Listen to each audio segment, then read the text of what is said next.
大家好，我是13。那我今天告诉你一下，为什么我会买这台通勤改的 Ninja 400。好，挂上来启动。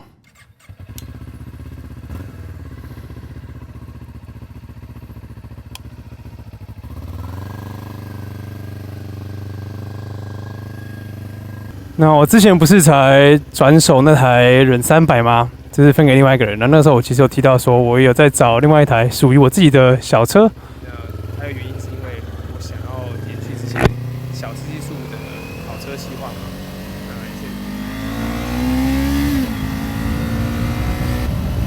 嘛。那个时候呢，就有看3400级距的车子嘛。那3400级距的话，目前就是有 R3 KTM 的 RC390，还有 Husqvarna 的 Vipillion 401。那当然还有马力比较小的，像是 CBR 300，或是 Suzuki 那一台 GSX 250。那因为那几台其实马力比较小，我就没有去看。那 KTM 跟 Husqvarna 呢，因为是欧洲车的关系，那坦白说，你有做研究你也知道，那台车啊，就是总是有一些小问题。那因为我想要找一台耐操，然后零件好找的车子，所以 Vipillion 401。那和 RC390后来就没看，主要是选择 R3 或是选择 Ninja 400。那不需要说外观来讲，我真的觉得 R3 比较帅啦。那本身它又没有倒叉，那整体造型就很像 Harmolo GP M1 的那种设计感，感觉改装起来好像在骑台 Mini M1， 你可以像类似那种 R6 的那种感觉嘛，真的是帅很多。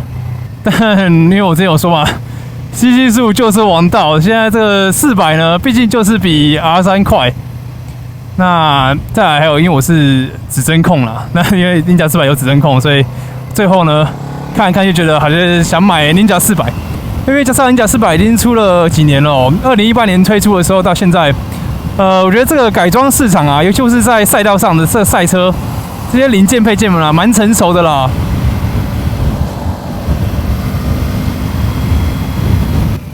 那再来就是价钱啊，其实因为 Kawasaki 的车在美国的二手市场啊，真的就是比其他家便宜。那你要找一台 CP 值高的车子呢，其实很容易就会看到 Kawasaki 的车。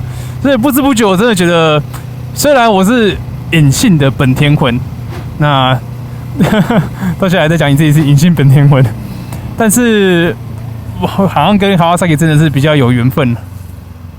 那为什么会看到这台通勤改的忍400呢？那其实就是因缘际会，刚好公司里面有人在卖他的车子。那当时看的时候，我觉得他的改装其实都不是我需要的啦。但是他有一些改装，其实我是可以留下，比如说他的排气管是配 Leo Vinci 的排气管。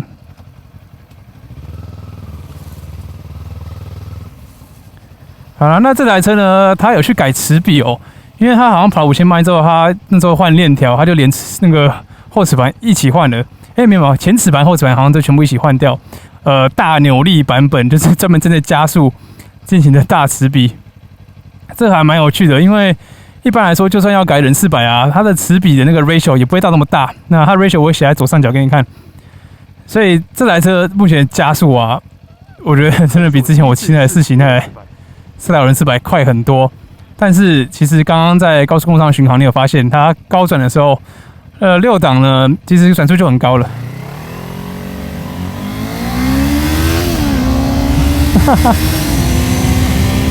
我没有追到旁边来摩托车，笑死！其实你刚刚感觉到它起步就轻快很多。这黄灯，他要闯吗？他闯了。Anyway， 可以再试一次。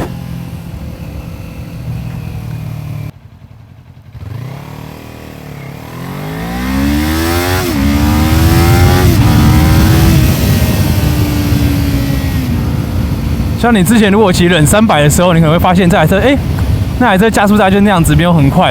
然后忍400就好像快一点，但是换到这台，因为它改这个齿比的关系，整个那个很快扭力就出来。实际上在城市通勤啊，如果甚至高速公路上面，比如说你高速公路不要骑太快的话，我是觉得蛮好用的啦。但当然，因为如果你已经骑习惯比较大一点 C 技术了，比如说像我之前骑636或是骑 Daytona。你就会觉得，其实，在巡航过程中呢，转速就有点偏高。但高归高，我不觉得它有什么任何其他的问题啦。那再来其他通勤改的东西，我都觉得大大的提升了平常骑乘的舒适度。像这个大风镜，我刚刚在高速公路上面啊，其实我只要投低一点呢，就马上没有风了，那感觉其实轻松很多。必须要说，其实这台车啊，骑起来真的是很轻松。